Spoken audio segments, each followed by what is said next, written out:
Si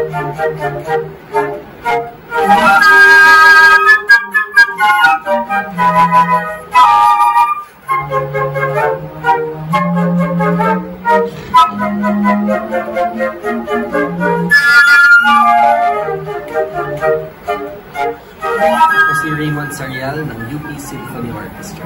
Ako si Angelo Mateo ng Manila Symphony Orchestra. Hercules Mauricio Santiago ng Philippine Philharmonic Orchestra. Tony Maige ng Manila Flute Choir.